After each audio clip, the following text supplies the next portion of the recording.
নমস্কার বন্ধুরা, আড্ডা ফানলিমিটেড চ্যানেলে তোমাদের সবাইকে আমার স্বাগত। আমি সৌভিক। আজকে নিয়ে এসেছি তোমাদের জন্য একটি গল্প, যেটা আমার নিজের লেখা। কর্মসূত্রে আমি শিক্ষক এবং সেই সূত্রেই 2017 থেকে 2019 অবধি আমি দুবাইয়ের একটি ইনস্টিটিউটে শিক্ষক হিসেবে কর্মরত ছিলাম। সেই সময় আমি বেশ কিছু গল্প লিখেছি। আজকে যে গল্পটা তোমাদের সাথে শেয়ার করব সেটা সেই সময় লেখা। গল্পের ক্ষেত্রে একটা কথা বলে রাখি, এই গল্পটা যে সম্পূর্ণ আমার মস্তিষ্ক প্রসূত তা কিন্তু নয়। তোমরা বলতে পারো কোনোভাবে আমার অবচেতন মনে এই গল্পটা এসেছিল। আমার যতদূর মনে পড়ে, কখনো হয়তো স্বপ্নে আমি এই গল্পের কিছু কিছু অংশ চাক্ষুষ করেছিলাম। তারপর আমি এই গল্পটা লিখে সম্পূর্ণ করি। সেই সময় বিভিন্ন সোশ্যাল মিডিয়াতেও এই গল্পটা আমি পোস্ট করেছি এবং সেখানেও অনেকের ভালোবাসা পেয়েছি। আজ সেই গল্পটাই তোমাদের সাথে শেয়ার করব। কেমন লাগলো জানাতে অবশ্যই ভুলো না, এবং তোমাদেরও যদি কোনো লৌকিক অলৌকিক এমন কোনো রকম অভিজ্ঞতা থেকে থাকে সেটা জানাতেও ভুলো না। আমার মেল আইডি আমি ডেসক্রিপশানে দিয়ে রাখবো। সেই মেল আইডিতে তোমরা আমার সাথে কন্ট্যাক্ট করে তোমার সাথে ঘটে যাওয়া এমন কিছু ঘটনা আমাদের সাথে শেয়ার করতে পারো। তো শুরু করছি আজকের গল্প, জীবান্তক। লেখক সৌভিক তরফদার। আমি প্রদ্যুৎ একটি নামী সফটওয়্যার কোম্পানিতে কর্মরত এবং সদ্য বিবাহিত। আমার বউ শায়েরি। নিজের বউ বলে বলছি না, ওকে দেখতে একটু বেশি সুন্দর। এক বাক্যে যাকে বলে ভীষণ ভীষণ রকম আকর্ষণীয়। স্বাভাবিকভাবেই এটা নিয়ে আমি বেশ খানিকটা প্রাউড ও পজেসিভ। এক কথায় বেশ আছে, শুধু একটা কাঁটা কোথাও যেন খচখচ করছে, যেটা তোমাদের সাথে শেয়ার না করে পারছি না। ছোট থেকেই ভালো ছাত্র ছিলাম বলে যদি কেউ ভেবে বসে আমি মায়ের সুপুত্রটি ছিলাম, তাহলে কিন্তু একটু ভুল হবে। পড়াশোনার পাশাপাশি অন্যরকম দুষ্টুমিগুলো সমান তালে চলতো। অন্যরকম দুষ্টুমি মানে বুঝলে না? আরে সেই সব দুষ্টুমি না, দেখছি ঝেড়েই কাচতে হবে। মানে বন্ধুদের সাথে পর্নোগ্রাফি দেখা, অ্যাডাল্ট ম্যাগাজিন পড়া, আর সেই সব নিয়ে রাত্রিবেলায় ইম্যাজিনেশন, সবই চলত। ক্লাস 9-এ প্রথম প্রেম ও স্যারের বাড়ি থেকে ফেরার পথে গার্লফ্রেন্ডকে কিস করা। সেই থেকে শুরু আমার ইম্যাজিনেশনের বাস্তবায়ন। এরপর সেটা আরও বেড়েছে। মানে আমার সার্টিফিকেটের ঝুলির সাথে এই সব অভিজ্ঞতার ঝুলিও সমৃদ্ধ হয়েছে। ইঞ্জিনিয়ারিং এর 4 বছর আরও কিছু নারী সঙ্গ হয়েছে, যা সময় সুযোগ বুঝে আলটিমেট শারীরিক মিলন পর্যন্ত গড়িয়েছে। তাহলে বোঝাই যাচ্ছে এ বিষয়ে বিয়ের আগেই আমি যথেষ্ট এক্সপার্ট, আর হয়তো সেই কারণেই খটকাটা আরও জোরালো হয়েছে। এবার আসি আসল ঘটনায়। আকর্ষণীয় হলেও আমার বউ কিন্তু বেশ লাজুক প্রকৃতির। মানে সম্পর্ক ও বিছানা দুক্ষেত্রেই আমি চালকের আসনে বিরাজমান। কিন্তু এই নিয়মের ব্যতিক্রম প্রথম সেই রাতে ঘটেছিল। দিরাগমনে শ্বশুরবাড়ি গিয়েছিলাম। রাতে ডিনার সেরে আমি ছাদে গিয়েছিলাম সিগারেট খেতে। ফিরে এসে নিজের ঘরে ঢুকে যে দৃশ্য দেখলাম সেটা খুব একটা প্রত্যাশিত ছিল না। বাইরে থেকে ঘরে ঢুকে একটু সময় লেগেছে চোখটা সেট হতে। আমাদের ঘরে একটা হালকা লালচে গোলাপি রঙের নাইট ল্যাম্প জ্বলছিল। সেই আলোতে দেখলাম সারা বিছানায় গোলাপের পাপড়ি ছড়ানো, আর বিছানায় বসে আমার বউ। মেয়েদের পোশাকের রকম নিয়ে কোনোদিনই মাথা না ঘামালেও বুঝতে পেরেছিলাম এটা বেশ খানিকটা 2000 টাকা। 2000 টাকা দিয়ে 2000 টাকা দিয়ে সিডাকটিভ কোচের। বোঝাই যাচ্ছিল আমাকে আকর্ষণ করার জন্যেই ওর এই সাজ। বলা বাহুল্য, সেই মুহূর্তে খুব বেশি কিছু ভাবার সুযোগ ছিল না। আমার স্বভাব অনুযায়ী ঝাঁপিয়ে পড়লাম রণক্ষেত্রে নিজের জয়ধ্বজ ওড়াতে। কিন্তু কিছুক্ষণের মধ্যেই বুঝতে পারলাম আজ ব্যাপারটা ততটা সহজ হবে না। আজ যেন আমার বউ হিংস্র বাঘিনীর মতো আমাকেই ছিঁড়ে খেতে চাইছে। যতই হোক, আমার এতদিনের পৌরুষের অহংকারকে তো ছোট হতে দিতে পারি না। শরীরের সবটুকু শক্তি নিয়ে ঝাঁপিয়ে পড়লাম পাল্টা জবাব দিতে। মিথ্যে বলবো না, বেশ বেগ পেতে হলেও ওকে তৃপ্ত করতে পেরে গর্ববোধ হলো।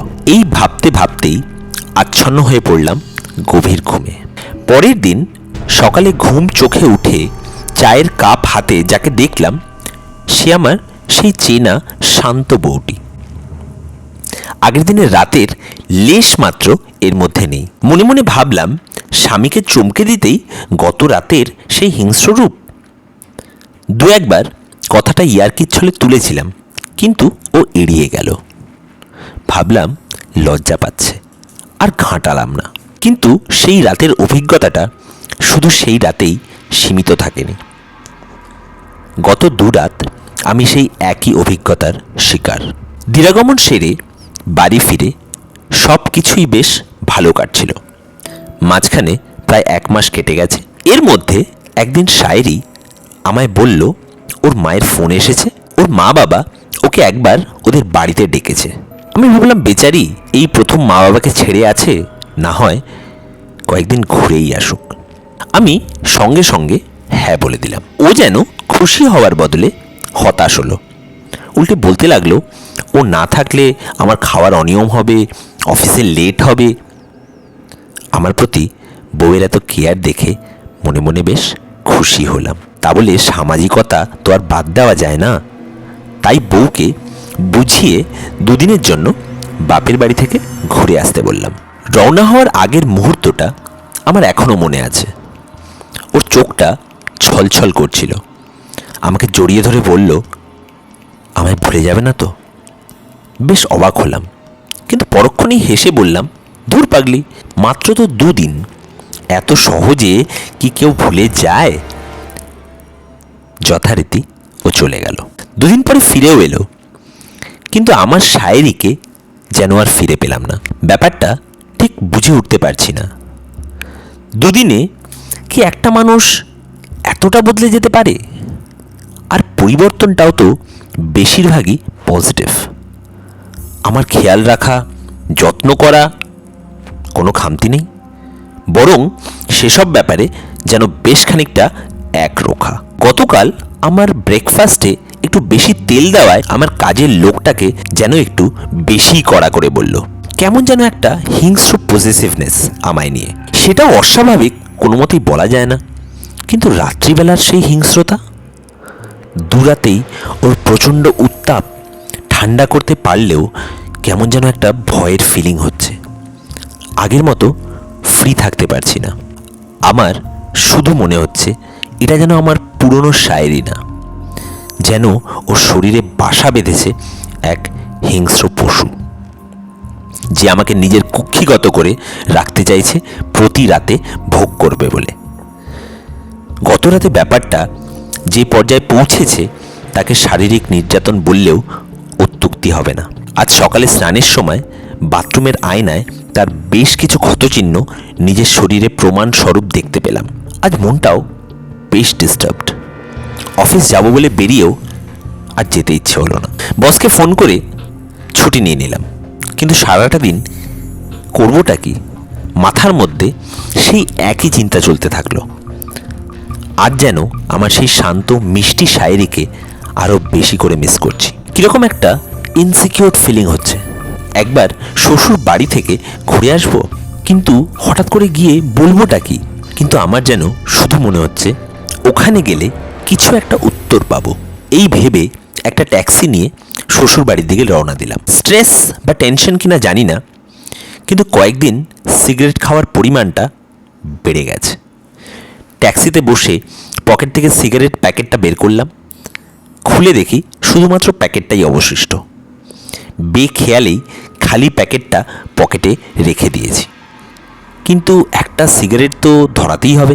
শ্বশুরবাড়ি আসার আগেই একটা মোড়ে নেমে পড়লাম। ট্যাক্সিওয়ালার টাকা মিটিয়ে তাকে ছেড়ে দিলাম। সামনেই একটা চায়ের দোকান, সেখানে বসে এক প্যাকেট সিগারেট কিনে একটা ধরিয়ে টান দিচ্ছি, আর মনে মনে একটা কারণ ভাবছি এই অসময়ে শ্বশুরবাড়ি আসার। হঠাৎ যেটা দেখলাম তাতে চরম আশ্চর্য হলাম। আমার বউ গাড়িতে। দেখে যা বুঝতে পারলাম তাতে মনে হলো ও শ্বশুর বাড়ি থেকে ফিরছে। আমি চায়ের দোকানে বসে থাকায় আমায় দেখতে পাইনি। এক মুহূর্তে অনেক রকম চিন্তা মাথায় এলো। তাহলে কি ও আমায় না জানিয়ে এখানে আসে অন্য কারোর সাথে দেখা করতে? আর দেরি না করে শ্বশুর বাড়ির দিকে রওনা হলাম। 1 মিনিট হেঁটে পৌঁছেও গেলাম। কলিং বেলটা বাজাতে ওদের কাজের মেয়েটা বেরিয়ে এলো। আমাকে দেখেই খুব জোরে জোরে কেঁদে উঠল, যেন খুব ভয় পেয়েছে। ওকে শান্ত করে সব জিজ্ঞেস করতে গেছি কি হয়েছে। আমার শাশুড়ি মা ভেতর থেকে বেরিয়ে এলেন। ওনার চোখ মুখ দেখেও বুঝতে অসুবিধা হলো না ব্যাপারটা গুরুতর। সময় নষ্ট না করে ঘরে ঢুকলাম। দেখলাম শ্বশুরমশাই মেঝেতে বসে ওনার কপাল ফেটে রক্ত বেরোচ্ছে। একটুও সময় নষ্ট না করে ওদের ফ্যামিলি ফিজিশিয়ানকে ফোন করলাম। অ্যাক্সিডেন্টের কথা বলতেই উনি কি বুঝলেন জানি না, কিন্তু খুব তাড়াতাড়ি বাড়িতে চলে এলেন। জেনারেল ফার্স্ট এইড করার পর শ্বশুরমশাই আর ওনার ডাক্তারের মুখে যা শুনলাম তা বিশ্বাস করা সহজ না। ওনারা আমায় যা বললেন তার সারমর্ম আমি বলছি। আমার বউয়ের আরও একটি যমজ বোন আছে এবং এদের দুজনকে দেখতে হুবহু একরকম, মানে আইডেন্টিক্যাল টুইন। ওর বোন একটি ভয়ঙ্কর মানসিক রোগে আক্রান্ত। ইংরেজিতে এই রোগীদের বলা হয় নিম্ফোম্যানিয়াক। যারা এর সঠিক মানে জানেন না তাদের জন্য বলছি, যে মানুষ অ্যাবনর্মাল ও আনকন্ট্রোলড সেক্সে আসক্ত তাদেরকে বলা হয় নিম্ফোম্যানিয়াক।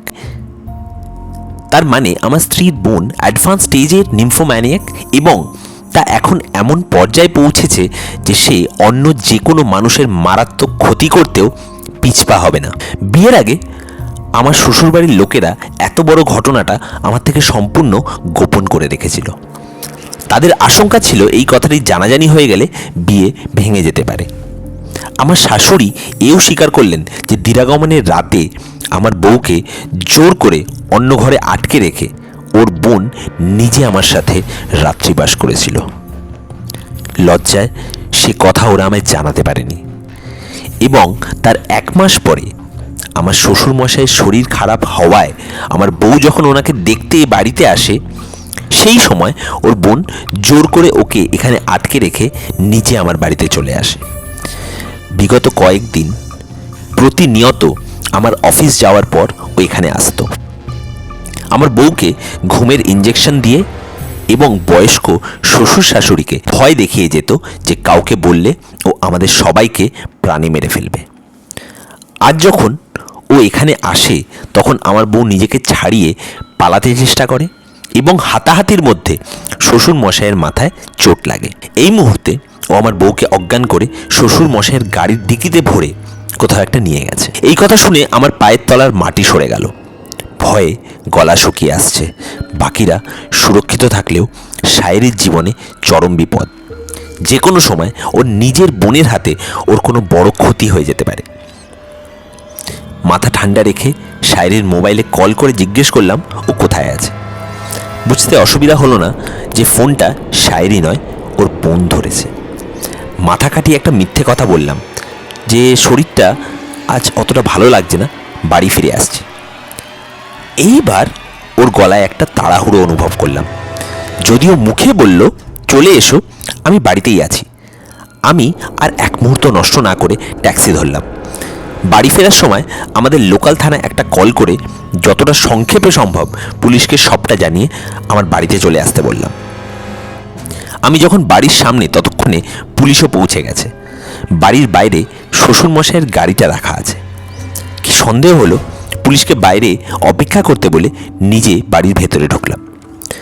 দরজাটা ভেতর থেকে খোলা, ঠেলা দিতেই খুলে গেল। ভেতরে ঢুকতেই রান্নাঘর থেকে খুব জোরে বাসন পড়ার আওয়াজ পেলাম।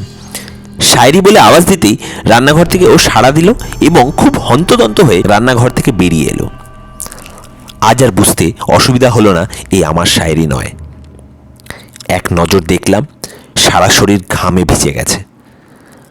আমি কারণ জিজ্ঞেস করতে এড়িয়ে গেল।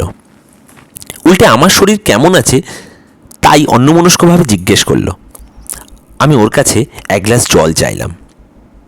ও জল আনতে রান্নাঘরে চলে গেল। আমি এবার সন্তর্পণে ওর পিছন পিছন রান্নাঘরে গিয়ে ঢুকলাম। গিয়ে যা দেখলাম তা বিশ্বাস করা কঠিন। রান্নাঘরে দুজন মানুষ হুবহু একই রকমের দেখতে। একজন আমার সামনে দাঁড়িয়ে এবং আরেকজন হাত মোড়া, পা ও মুখ বাঁধা অবস্থায় রান্নাঘরের মেঝেতে পড়ে আছে। দেখে বুঝতে পারলাম এটাই আমার শায়েরি। এর মধ্যে ওর বোন বুঝতে পেরেছে যে তার অভিনয় ফাঁস হয়ে গেছে, আর তখনই হাতের সামনে একটা ছুরি পেয়ে শায়েরির গলায় চেপে ধরেছে। আমি ওর সাইকো বোনকে কথায় ভুলিয়ে ড্রয়িং রুমের দিকে নিয়ে যাওয়ার চেষ্টা করলাম, কিন্তু ও আমার বউকে ধরে শক্ত করে ওর গলায় ছুরির ফলাটা ঠেকিয়ে রেখেছে। পুলিশকে আমি আগে থেকেই বলে রেখেছিলাম যে 5 মিনিটের মধ্যে আমি বাড়ির বাইরে না এলে তারা যেন ভেতরে ঢুকে পড়ে। সেই মুহূর্তে পুলিশ ঘরে ঢুকে শায়েরির বোনকে পিছন থেকে ধরে ফেলল। আমিও দৌড়ে গিয়ে ওর হাত থেকে প্রায় অচেতন শায়েরিকে উদ্ধার করলাম। পুলিশ ওর বোনকে ধরে নিয়ে গেল, কিন্তু যাওয়ার আগে ওর চাহনি দেখে আমার শিরদাঁড়া দিয়ে ঠান্ডা স্রোত বয়ে গেল।